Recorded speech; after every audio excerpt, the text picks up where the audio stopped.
is more downside, we probably will break below this trend line here at some point in the future. Notice how this trend line kind of coincided with the supports from over here, right? So if we put a trend line in here and let me do that a little bit better here. So you can see right in that range as well. Once this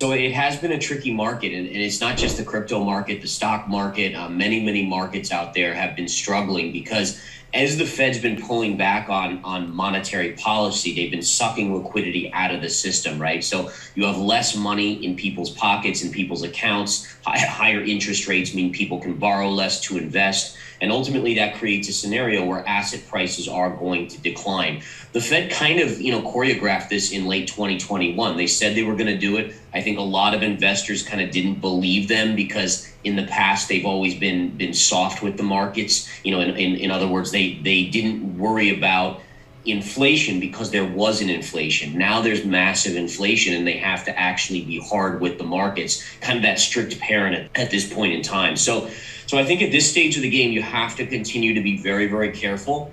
The question is, at what point do the markets factor in a worst case scenario with the Fed? Meaning that at some point the market will say, okay, they may raise 10 times or 12 times, and then that'll be kind of the maximum. And the Fed may come out later on and say, hey, we're only going to do 8 times or something like that. And that's where you get a bottom in the markets. But unfortunately, we're just kind of at the beginning of this cycle, it seems. And unfortunately, the beginning of the cycle has already seen a massive decline in crypto prices, stock markets, and so forth. So I would just suggest, in terms of the overall market view, continue to be very conservative. There's nothing wrong with being in cash, especially the dollar's been relatively strong, even though everyone's worried about inflation.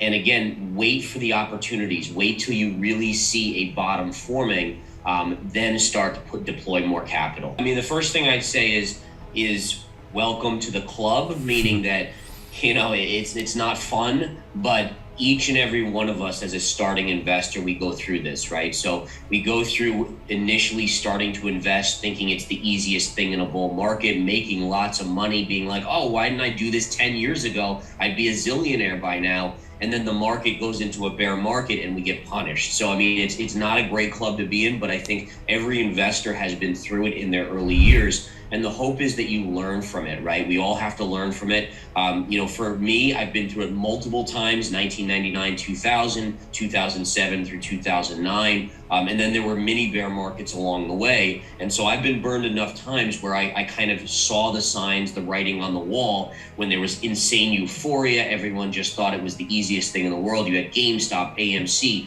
crypto prices going insane. And I started to pull back and I said, all right, listen, I got to be more careful here because I remember touching that hot stove and how much it burned me in terms of my monetary wealth multiple times. So I think that's the key, is just to say, okay, it will come back. It may take a while, but ultimately I do think it comes back, and you just have to be protective. Don't try to make it up in one trade. The market is never nice to us, those of us that try to do that, right? People want to make it up so quickly. And the essence of it is bear markets will punish those people and you'll end up even down more in your accounts. So be patient. Always remember the markets will go lower than any of us think, just like they go higher than any of us think. I mean, if you look at the charts on GameStop or AMC, I mean, who would have thought those stocks would have gone, GameStop going to $300, $400 a share from $20 or $15? I certainly never thought that. And so on this downside, stocks and crypto prices will go a lot lower than any of us think.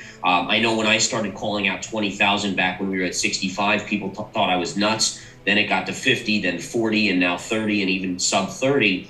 It's just the nature of bear markets to take things down and whittle away the average investor. The way you know it's a bottom is when everyone else doesn't believe there is a bottom left. So anytime you hear people saying, oh, that maybe this is the bottom, maybe I should start buying, it's probably not the bottom yet. You never want to be in a mindset where you're going all in at a specific price. So number one is, it basically means that you're either going to be dead on if you get in, or you're going to be very, very wrong and lose a lot of money. So my philosophy, and this is something that changed from my early trading years, I used to be just like that. I'd say, all right, well, this stock or this crypto, and back then it was stocks, this is at a major low, I'm going to buy it, I love the company, and I'm going to be right. So I got to put in all my money. And in essence, I'd be wrong and I'd end up losing 20% more on it, or maybe more. And it would be painful. And potentially what it does is create an emotional reaction where it pushes you to enough pain where you might even decide to take that loss, where you just throw in the towel. The way you avoid that is by doing small amounts. So my biggest new philosophy, and this is something that, I call it new, but it's really over the last 10 years, since I've been trading for 20 years, is to buy small and buy multiple times. So what I'll do is I'll say, okay, I love the 20,000 level on Bitcoin, so I'm going to put, let's just say, I don't know if it's going to be the low. I'll put in 1/5 of what I ultimately want to own. I'll put it in at 20. And then maybe at 17, I'll put in another 1/5. And at 14, I'll put in another 1/5. And what you do is you just kind of space out these orders. And this is the tricky thing, is that as you get lower and lower, you're going to start doubting yourself. And the bottom line is you have to kind of think to yourself logically, number one, where are you getting in? Do you believe in your thesis longer term? And then you just have to slowly inch in very methodically, very robotically. As soon as you let emotion take control of you, and this goes for trading anything, you've almost given up at that stage. You've almost taken the loss already. We don't know where Bitcoin will bottom. It could be 20, it could be 21, it could be 18, it could be 15, it could be 5. And the key is to be safe. It's better to have some and have a better average and maybe not get filled on your last little bit, and then ride it up with an average price, let's say of 15,000 to 500,000, versus going all in at 20 or 25 and then being stopped out when it gets to 9 because you couldn't take the pain anymore. In terms of Bitcoin, I do have a little exposure to Bitcoin. I have about 12% of my portfolio long Bitcoin right now, basically break even right in this range here. And the reason is, and number one, notice 12%. I'm not saying 50% or 100 or 10 times leveraged, right? So it's understanding that we're in a bear market, which is number one. So it right away tells me not to go in heavy, right? The number two factor is really always the charts. It's not how I feel. Well, what does my gut tell me? All that is nonsense, right? In the trading world, the market doesn't care. The charts don't care. They're going to do what they want. They're going to abide by themselves. And so again, it's all about the charts. And what I did was I found this. So we had this bearish kind of pattern development that was, I think the last time I was on, we discussed it, right? It was this big move down. It was this sideways chop, which was bearish. And then you finally broke lower. And what I found is you have this new parallel trend line from here to here. And it actually, when we panicked with the UST collapse and the Terra Luna collapse, it pierced this line right here and then got back above. Okay, well, we are at support. So there's technical support right in here, this trend line. As long as we hold that trend line and don't confirm below, I'm going to be a small bounce player on Bitcoin. Now, important to understand my time frame. This isn't something where I'm saying, okay, guys, I'm buying here for the next 5 years. This is a swing trade, which generally you hold for weeks or a couple months. And it essentially anticipates that as long as we hold this low line, there's going to be potentially upside. So right now, for instance, if we look at the chart, you can kind of make a case that you have this downsloping trend line on Bitcoin, right? So the idea is you have actually an upsloping as well. You're creating this little flag pattern. And based on the oversold nature, and as long as we hold this lower white trend line, I'm going on the likelihood, the slight probability that we're going to have a move up. Now, again, targets are not that high, to be clear, right? So before you get in a trade, you always want to say, okay, if I'm going to enter this trade, what am I going to put at risk? Where are my next ads if I need to? Where am I going to exit the trade if it doesn't work? And then ultimately, where are your targets? What I do is I just look at previous pivots. So for instance, we have one right here that's at basically 33,000. All right, so that's my short-term first target. And again, there's your little trend line. So if we break above here, I'm probably starting to take a little bit off the table right at 33,000. Your next pivot is just above that at 34.5. I'll probably take a little bit more off there. And maybe what I'll do is I'll hold a tiny bit just in case we rally all the way back to what I call the scene of the crime retrace, which is back here. So this was your initial breakdown trend line here. And this would be a retrace to that level. So you had this bear flag breakdown right here, right? So that took us down. Now, if we were to somehow recapture that area, I would start to say, wait a minute, this is an impressive reversal in the charts. It's something that we have to pay attention to. The bigger level for me, and what's interesting, these lines could actually merge, is see this upper trend line sloping down, right? So that one, maybe this lower scene of the crime level is going to be sliding up. This is going to slide down. They might need around 42,000 or so, depending on at what point price maybe gets up there. Now, if you got above both of those, then I would certainly get a little bit more intrigued in terms of becoming more bullish. So there are absolutely levels, right? As a technician of the charts, you never want to be all bullish all the time or all bearish all the time. Just like I'm talking here is like, I'm actually, even though I'm net believing we're in a bear market, we're headed lower on Bitcoin, I'm actually short-term slightly long Bitcoin. So you can be kind of contrarian in those views, even when you have a midterm or longer term view that might be the opposite. If it did trade above this and this line, I would then start to become more intrigued. I also think that you have to recognize this upper line will be resistance, but it is sloping up, right? So it's already at 52,000. You could be 6 months from now, that could be at 60,000.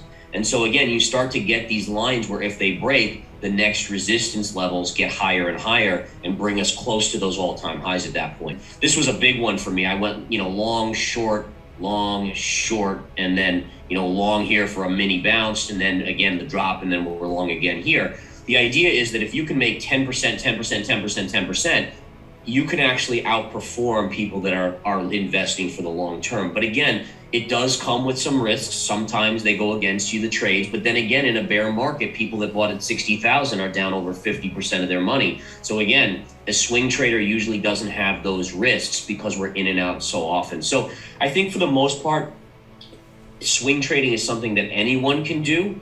But I do recommend, as always, education. Start understanding a little bit more about the markets, the charts, at least so you know when traders are giving you trades, is this a smart trade? Does it make sense? Is it at support? Those type of things. A lot of people join services and they want constant trades, right? And so I think you have to be ready to sit on your hands when the market's not doing anything. Like, so for instance, the last 2 weeks in crypto have been very, very quiet. Very, very quiet. And, basically I've just been sitting on the long side with a small position on Bitcoin, and there's not a whole lot else to do. And I think it's important for everyone to, there's so many newer investors, and you know this, Steve, that they're addicted to the action and the adrenaline of trades. And there's a point in the market where you have to get to where you're calm, robotic, collected, and you have to be okay with sitting on the sidelines or just sitting in something. As long as the chart's not telling you something different, you have to be very, very calm and collected. So just keep that in mind, folks, is that those of you that are thinking about whether you're swing trading or not, be ready to just sit on your hands. There's nothing wrong with not doing anything. Sometimes that's the best thing to do. There is more downside. We probably will break below this trend line here at some point in the future. Notice how this trend line kind of coincided with the supports from over here, right? So if we put a trend line in here and let me do that a little bit better here. So you can see right in that range as well. Once this level gets blown through, which is also this area, then you get the bigger move to the downside. And right now I have two targets on either side. One is the kind of the upside, the high end target, which is going to be this 20,000 level right here. Okay, so 20,000 would be my high end. I'll throw in a trend line right there. Okay.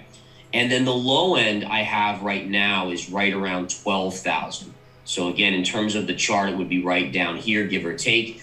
And just to describe the couple different levels. Number one, if we get to 20,000, that's the 2017 high. That's going to represent a major support for the market. Now, again, that's my high end target because I do believe that we're in a .com type collapse. It very likely 20,000 is not going to be enough to wash people out. Like again, in 2017, you saw this washout where people really gave up on crypto. Many people did, and we're not seeing that quite yet. People are still asking, well, where's the bottom? Where do I buy? Oh my goodness, if it gets to 20, I'm going to sell a kidney to buy, as much as I can. I want to see where it gets so low where people are like, oh my goodness, I might exit what little I have and just call it a day because I don't know if this is going to survive. So that's your 20,000 level. Your 12,000 level is kind of interesting because it's number one, this pivot area going back to 2019. And also you have what I call a measured technical move. And the measured technical move comes from taking this high, which was the highest, the all-time high on Bitcoin, dragging it down to the lowest point here at 33,000. So basically 69 to 33. And then a measured move would come in where you take the highest point after the consolidation and you drop it that same amount. And if you do that, you also get 12,000. 12,000 would also be that target, that measured move target. And lastly, I love to mention this, is that every previous bear market in Bitcoin has seen an 80 to 85% decline in price. If you take 80 to 85% of 69,000, you right around get 12,000.